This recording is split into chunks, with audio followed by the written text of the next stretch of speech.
దయచేసి డిస్టర్బ్ చేయకండి. ఇది నేను రాజకీయం కోసమో మోమాటం కోసమో చెప్పట్లేదు.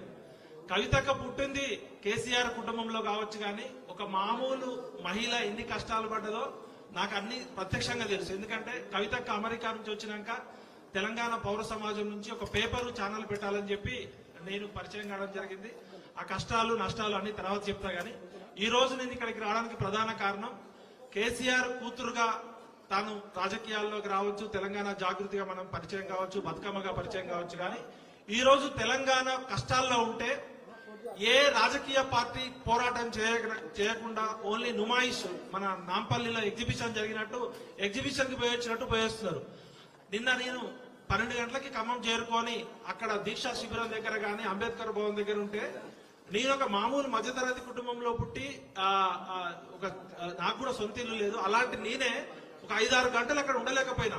ఇంతింతలావు దద్దులు, విపరీతమైన మురుగు కంపు, అంటే అక్కడ కనీసం పీల్చడానికి కూడా అక్కడ గాలి కూడా సరైన లేదు. అలాంటి దగ్గర 24 అవర్స్ ఉండడమే కాకుండా అక్కడ బాధితులు మాట్లాడిన విషయాలు చూస్తే మనము స్వాతంత్ర భారతదేశంలో ఉన్నామా, గొర్రెలు బర్రెలు లాగా వాళ్ళని గొడ్ల కొట్టల్లో తొలినట్టు తోలేరు. నాకే బాధ అనిపించింది. అలాంటిది అక్క మీకు హ్యాట్స్ ఆఫ్. రాజకీయాలు సమాజం ఏమవుతుందో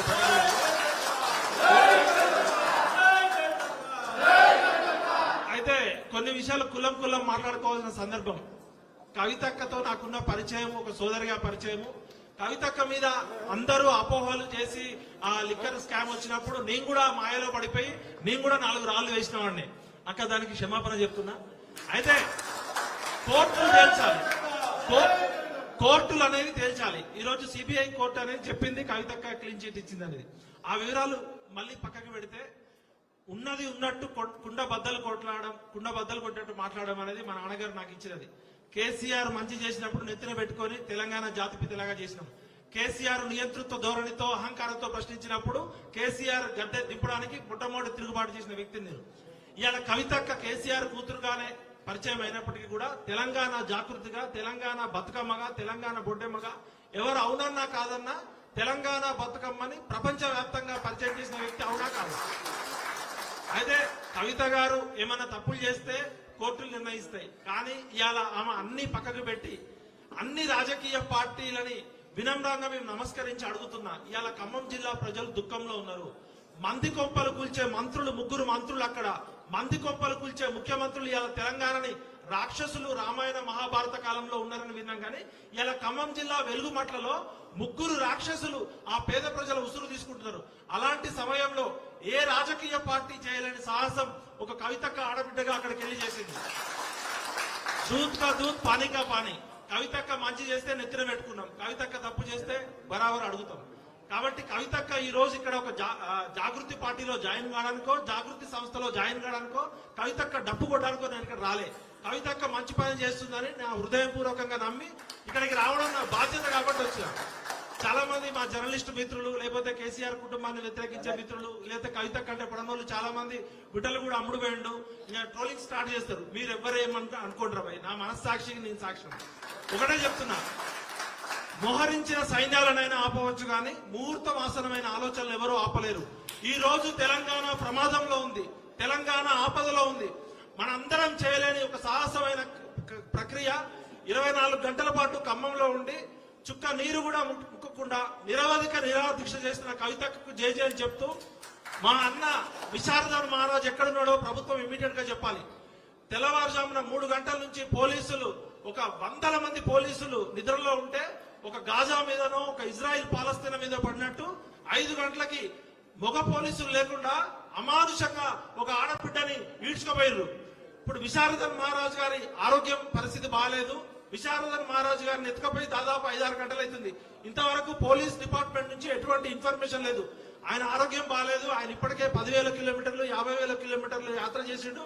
నిన్నటి నుంచి పచ్చి నీళ్లు కూడా ముట్టుకోలేదు. కాబట్టి విశారదన్ మహారాజ్ గారు ఆచూకీ చెప్పాలని ఇమీడియట్ గా నేను తెలంగాణ పౌర సమాజం నుంచి డిమాండ్ చేస్తూ, ఇక వెలుగుమట్ల విషయానికి వచ్చినప్పుడు ఒక జర్నలిస్ట్ గా, ఒక అనలిస్ట్ గా వాస్తవాలు చెప్పడం నా ప్రధాన ఉద్దేశం. ఇవాళ భారత రాజ్యాంగం మీద ప్రమాణం చేసి మనం అందరం కూడా ప్రభుత్వాలను నడుపుతున్నాం. భారతదేశ ప్రజలమైన మాకు మేముగా సమర్పించుకున్న ఈ భారత రాజ్యాంగ ప్రవేశిక పీఠిక భారతదేశానికి ఆత్మ వంటిది. ఈ ఆత్మ ఏం చెప్తుందంటే, భారతదేశ ప్రజలైన 150 కోట్ల మందికి స్వేచ్ఛ, సమానత్వము, స్వాతంత్రము, రాజకీయ ఆర్థిక సమానత్వం కల్పిస్తుంది. కుల మత వర్గ భేదాలు లేకుండా, పేద ధనిక భేదాలు లేకుండా ప్రజలందరికీ సామాజిక న్యాయము, ఆర్థిక న్యాయము, విద్య, సామాజిక న్యాయం కల్పిస్తుందని రాజ్యాంగ ప్రవేశిక పీఠిక చెప్తుంది.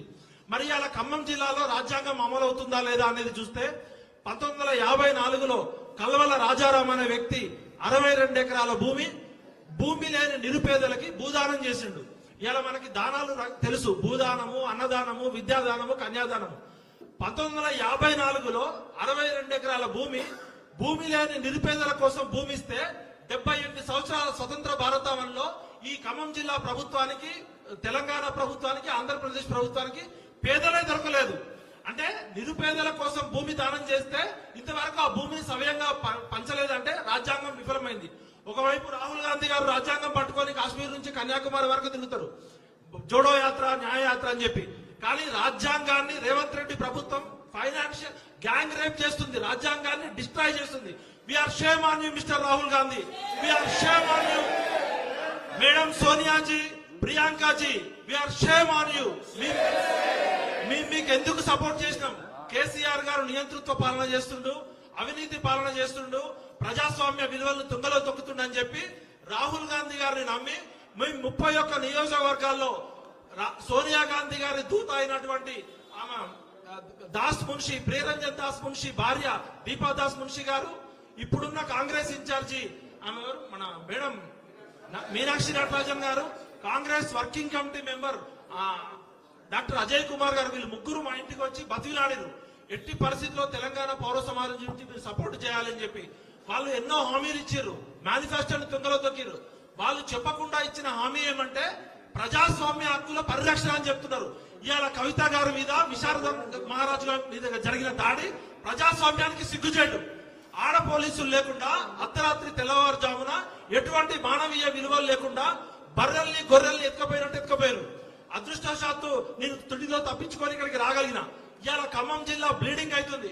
3 ముండమోపి మంత్రులు ఉన్నారు అక్కడ. ఇవాళ రేవంత్ రెడ్డి విగ్రహాలు పెడతా అంటుండు కదా, ఖమ్మం జిల్లా ప్రజలు ఏమని పెడుతున్నారు అంటే మంది కొంపలు కూల్చే ముఖ్యమంత్రి విగ్రహం పెట్టాలంటున్నారు. మంది కొంపలు కూల్చే మంత్రులు ఉంటే ఎంత, ఊడితే ఎంత.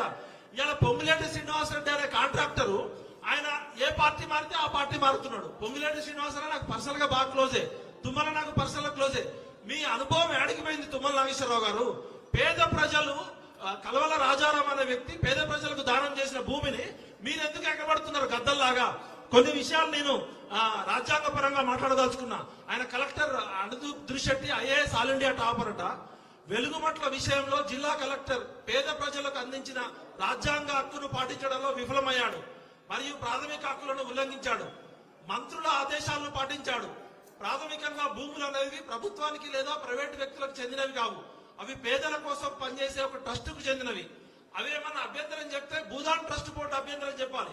భూదాన్ ట్రస్ట్ బోర్డు ఎటువంటి అభ్యంతరం లేకుండా మొత్తం భూమి విస్తీర్ణం 62 ఎకరాలు, కానీ పేద ప్రజల నుండి 32 ఎకరాల భూమిని బలవంతంగా స్వాధీనం చేసుకున్నాడు. మిగతా 30 ఎకరాల గురించి ఆయన మాట్లాడాడు. ఎందుకంటే మిగతా 30 ఎకరాల్లో పొంగులేటి బంధువులు ఉన్నారట, తుమ్మల బంధువులు ఉన్నారట, మంత్రుల బంధువులు ఉన్నారట.